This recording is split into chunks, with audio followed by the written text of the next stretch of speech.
Hello and welcome to Rusty Duck Garage. Hopefully you saw our first video on the 1968 Mustang. A friend of mine told me about this car that was for sale in Redlands, California near Palm Springs. This car is one family owned. It's never been any major accidents and it's always been taken care of.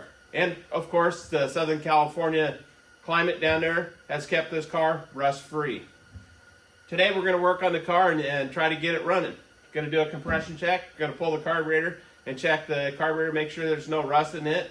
The fuel system in this car was pretty bad. I've got a new fuel tank here for it and a new fuel sending unit that will be installed. Start with a compression test on the old 206 cylinder. Pull all the plug wires off in here. 3, 4, 5, 6, and I got the cap loose and kind of stuck on there a little bit. Pull the coil wire off here and kind of nice on this. I don't know if you can see it or not, but the wires are numbered 1, 2, 3, 4, 5, 6. Actually, I don't know if that's the order. Actually, 1, 5, 3, 6, 2, 4, depending on the rotation there.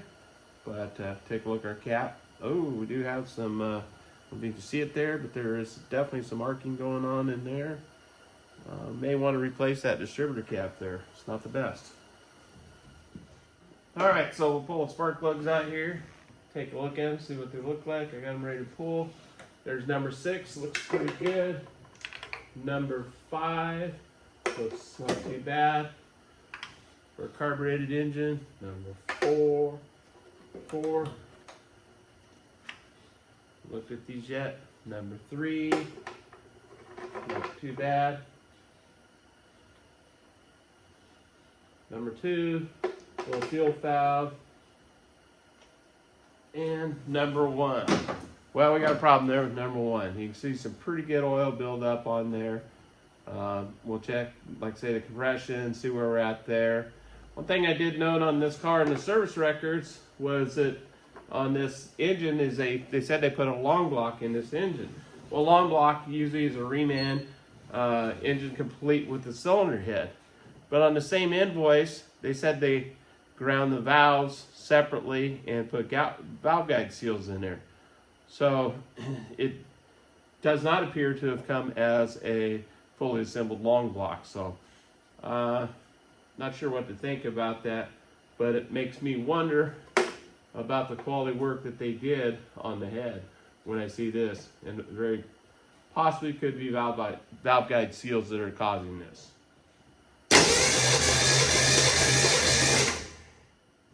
Looks pretty good, about 160 on number 1 there.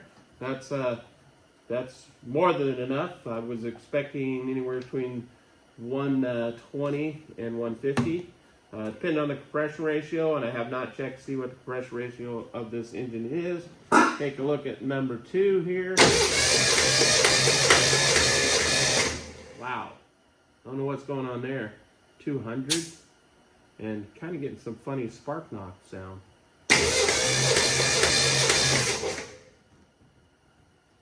That's pretty wild. 200 would be like an engine with 11-to-1 compression, and I wouldn't think that this engine would have anywhere near that. Interesting. Didn't like the sound of it either. Take a look at number 3. And about 160 there. Don't know what's going on with number 2 there. Very odd. Didn't see it in the spark plug. Didn't seem all that bad. Again, 200. Wow. No, not quite understand what's going on there. Shouldn't be that high. But you see it same time I see it here.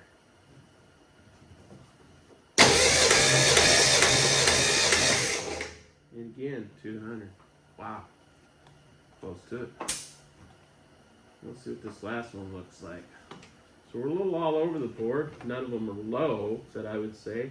I don't quite understand why they're so high. I do not have the choke and the throttle propped open, which I do sometimes, but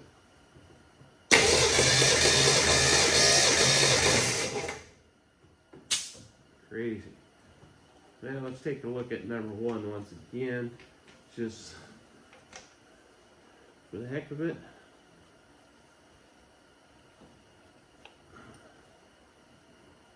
And here we go.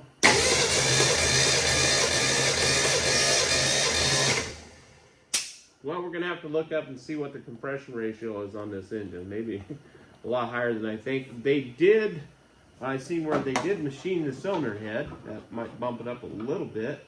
But on the surface, grind on the head, I wouldn't think it would be that high. We definitely want to run premium fuel in this engine. Alright, going to install the new fuel tank sending unit. You can see there's the old one. 3/8 line. New one is 3/8 line. They actually had an option of the 5/16 line. Being that's a 200 cubic inch 6-cylinder, you'd think it would be the 5/16, but 3/8 came out of it, so that's what I'm going back with. I've got my gasket seal on there, and I have test fitted there to mark up. There's a couple indicators here to clock it in the correct position, and so we'll put her in there.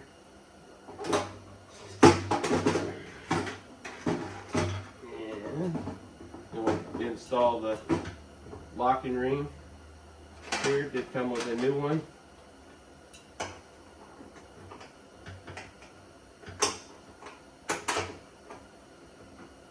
Get it started there. Wow, actually not fitting that tight, but I think it'll be okay. Give her a little tap to lock it in place.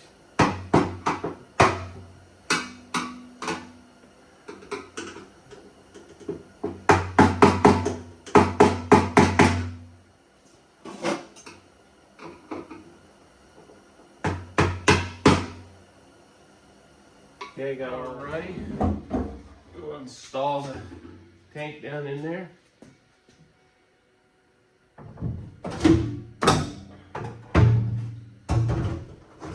Alright, here we go. We're going to give her the first try. She hasn't been started in many years. 5, maybe 10, I don't know. I know it has not been ran for 5 years, but I think considerably longer than that. But we got new disturber cap on it, everything secured, whatnot. She should go.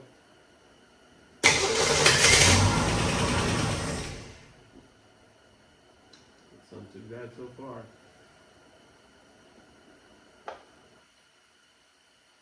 Here we go.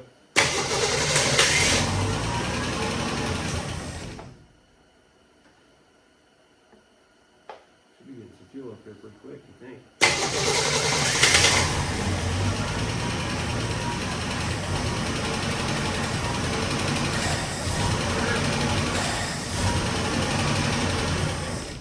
Ain't getting any fuel up, is it? Oh, yeah.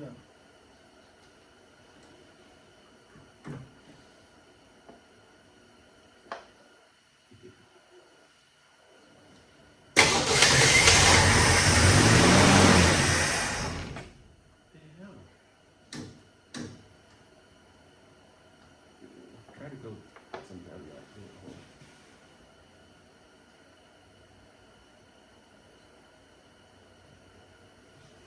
Give it a little drink too. I think I spilled enough in there. Oh, did you? I think quite a bit. Okay.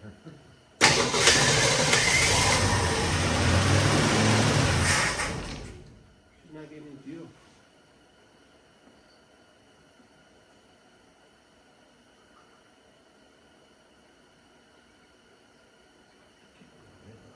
Do good. Holy shit. Yeah.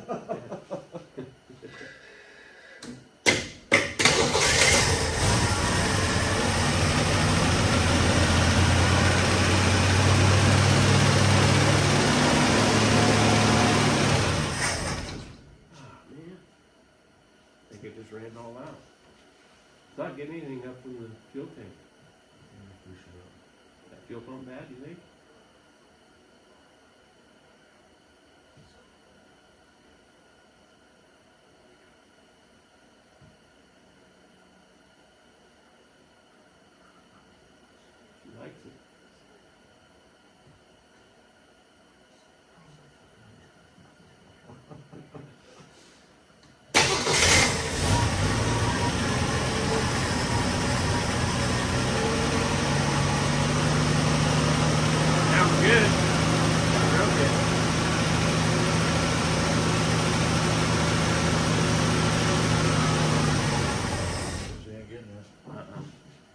Well, we're not getting any fuel up from the fuel pump. So we got a new tank. The line is cleared. So the diaphragm in the check valve in the fuel pump is bad. So it's just exchanging it back and forth, back and forth. It's sucking it, pushing it back, sucking it, pushing it back, which net result is 0. So she's fuel pump. Well, dang it. I don't have one of them. After 2 trips to the auto parts store, O'Reilly's, I did finally get the correct fuel pump. They were the only ones around that had the fuel pump.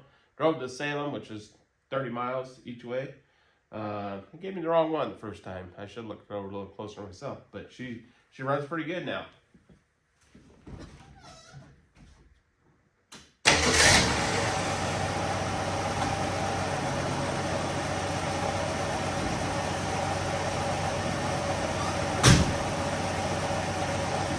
The old 206 cylinder runs pretty good.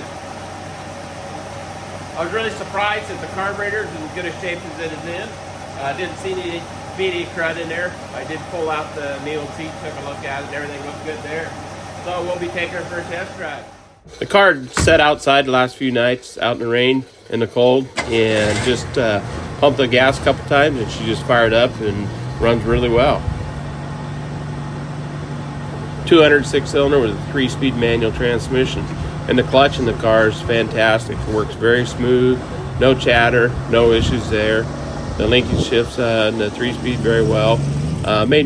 Could use a little bit of lube on the linkage, but overall it shifts nice. I'm still amazed at how well the carburetor works after setting all those years, and the way that fuel system looked in the tank. The fuel sending unit, you saw that, how rusty it was, but overall the carburetor really works well. A little bit of steam coming from the exhaust from setting outside with the moisture. As soon as she warms up, that all clears up. No issues, no problem there. Okay, the 1968 Mustang. You know, 1968, Chevrolet had the Nova, Mopar had the Dodge Dart, and the Mustang was a pretty sporty car, 1968. Obviously, Mustang came out in 64 and a half. Chevrolet responded with the 67 Camaro and the Dodge Dart, of course, for Mopar. But Mustang was very popular. They sold a lot of these cars.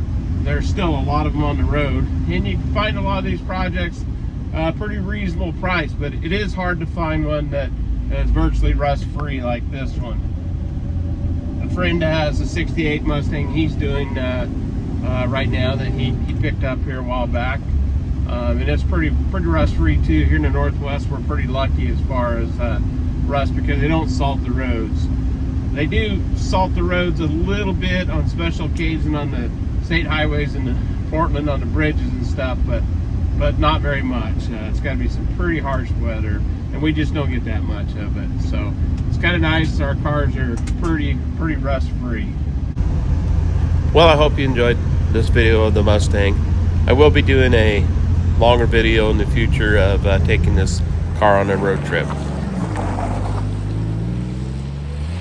I think it's a pretty solid little car, and I can pretty much drive it anywhere and not worry about it breaking down. And even if it does, it's very easy to fix. So I hope you enjoyed today's video, and we'll catch you next time at Rusty Duck Garage.